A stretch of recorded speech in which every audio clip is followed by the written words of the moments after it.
Hey, what's up? I was sitting here on my deck, and I started thinking about some things, and the more I thought about it, the more heavy it was hitting my spirit, and I had to go get my phone and start recording. So, um, what you're about to hear is is something that I'm gonna say um, is unscripted, straight from the heart. I'm gonna try to present it the best way that I can because as I'm speaking, I'm just hoping that that God give me this full revelation or a better revelation. But as of right now, I'm just gonna start talking because every time I tried to kind of shift it, it just kept coming right back to me. And I know whenever that happens to me, that God is trying to get my attention, and He wants this word to go forth. So this is what we got.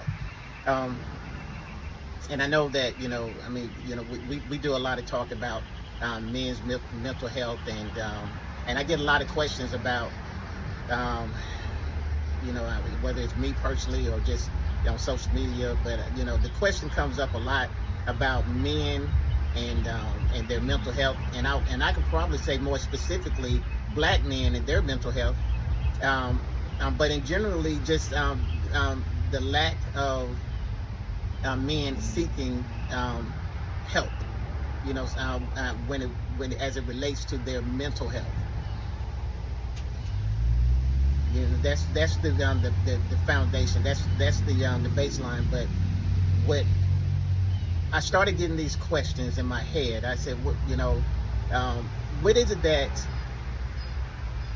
that a man asks for the most, and when it comes to being in a relationship, whether it's with his girlfriend or whether it's potential wife, or you ask a man, what's most important to you? um, I'm going to submit to you that the average man is going to say, I just want peace. I want peace. Man, I just want peace. But what hit me was how important is that peace to that man.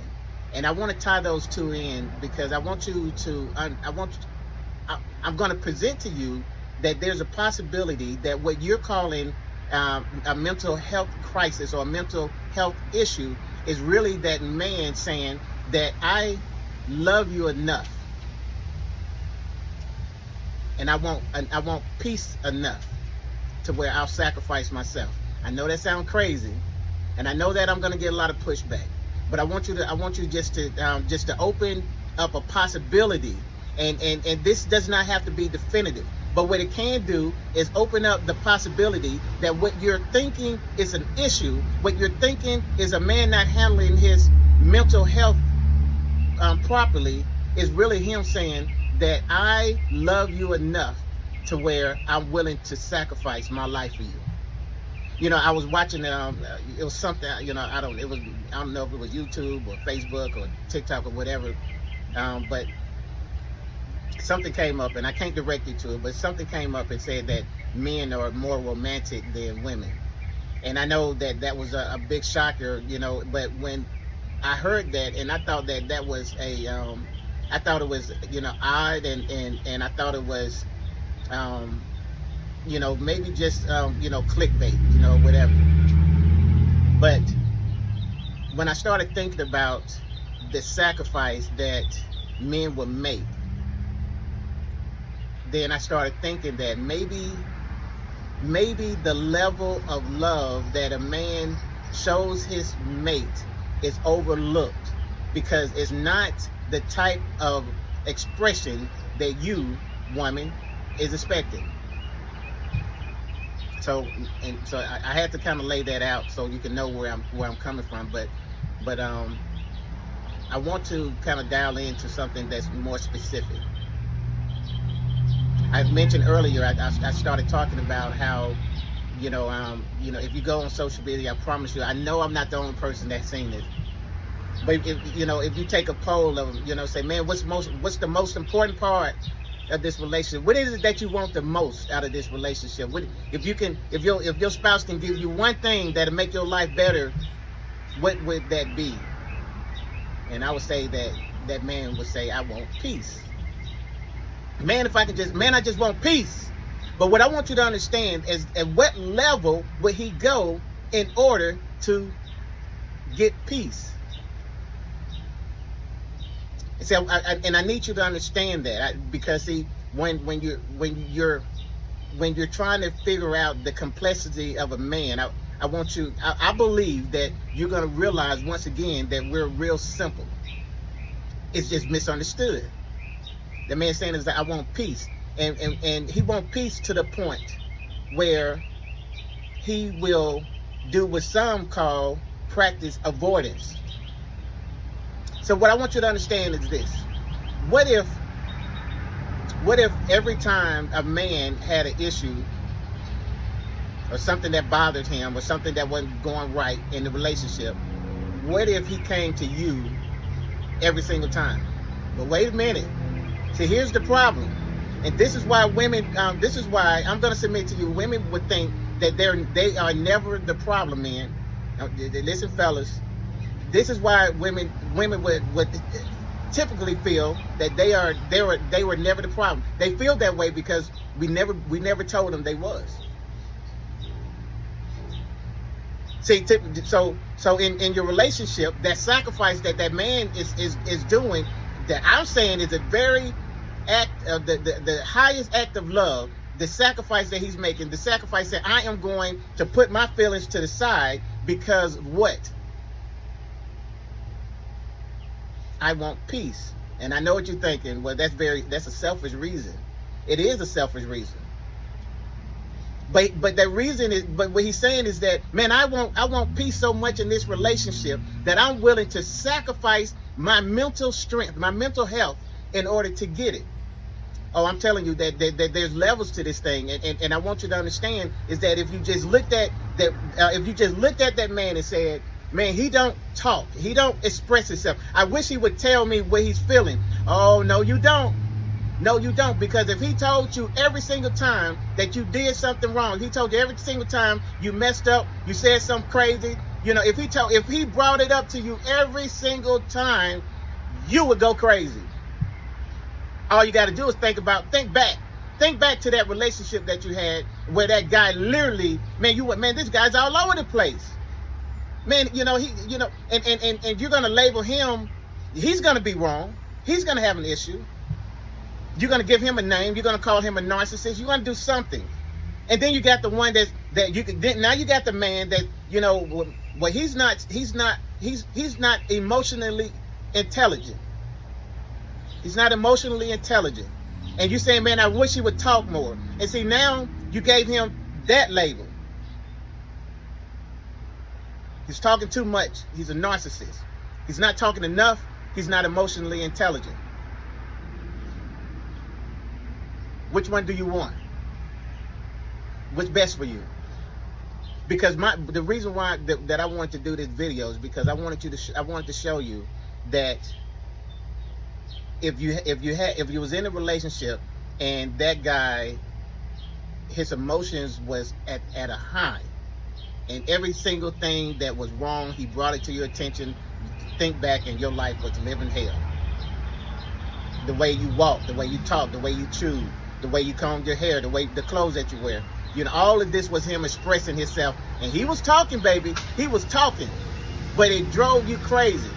Now I want you to think about this other guy. And you say, man, this other guy, oh man, he's not talking at all. And see, that guy, and I want you to understand, and the reason why I call it the sacrifice is because that guy said, I want peace. And I want it to the point where if I have to be in this relationship and not say the first thing that comes to my mind, or every time my emotions get out of whack, if I have to hold my tongue in order to have peace, then I'm willing to go to that level of sacrifice in order to give it to you. I want you to think about it. I want you to think about that what you're calling a mental crisis, maybe your husband or your boyfriend, your significant other, is really saying that, man, I value this relationship so much and I value the fact that I want to come home to a place where there's peace, that I'm willing to keep my mouth shut and not say everything that bothers me. Oh, because trust me, just because he ain't saying nothing doesn't mean that there's not, it doesn't mean that it's not a problem. All what I want you to understand is that what it means is that he's sacrificing his feelings in order to have peace. Now, that being said, you say, Eric, well, I don't think that make it right. I'm not even gonna. That's not why I'm here. And I think too often we get in a situation where we're trying to make something right or wrong. I think at some point we just have to accept that this is the way it is, and it may not be for everybody. But you have to get to the point where you have to accept some things and say, you know, this is where it is. The problem that we're having in the relationship is that we want to label it. And we want to label it based off of what we're feeling on the inside, maybe what we're seeing with our eyes, but what you're not understanding is that that's your perception. You see it that way. And to the other person, it's totally different. To that man, all he's saying is that, man, I just want peace, and I don't want to argue about it. And I'm not, I know that what she did was not right. I know what she said was not right. But I'm not going to argue about it. And I'm going to close with this, because, you know, there is some things that you need to watch out for. A couple years back, I did a video called the woman at the well and the man in the man cave, and the woman's well, something like that. And I talked about how men will go and seek, you know, some things inside of his cave. Then I also came back with another video because a good friend of mine, Ron, he said, you know, what happens when that cave becomes your tomb.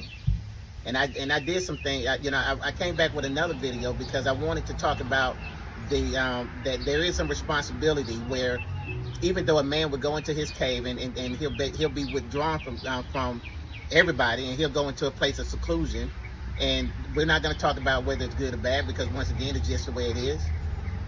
But then I also talked about how, as the person that cares about him, the woman in his life, the mother, the sister, the auntie, the wife, the girlfriend, you have to make sure that when he goes into his cave, that cave does not become his tomb.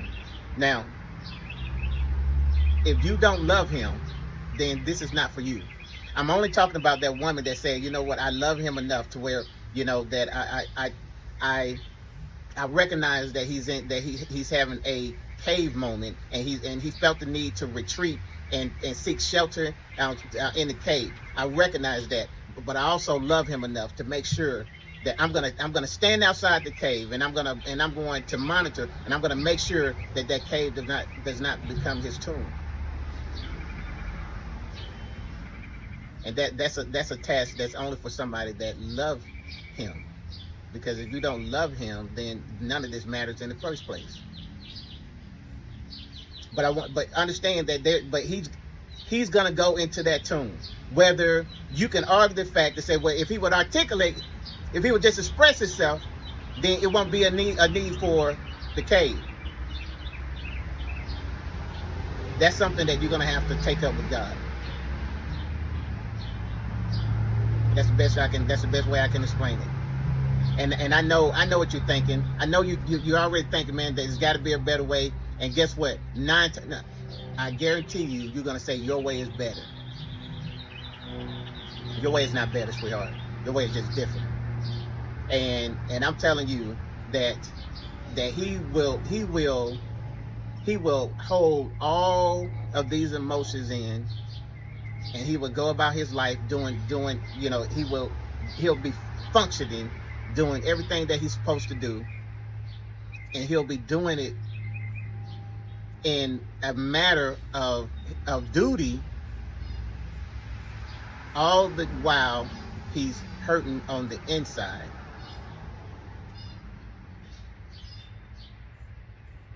but he's gonna do it because he loves you and he wants peace.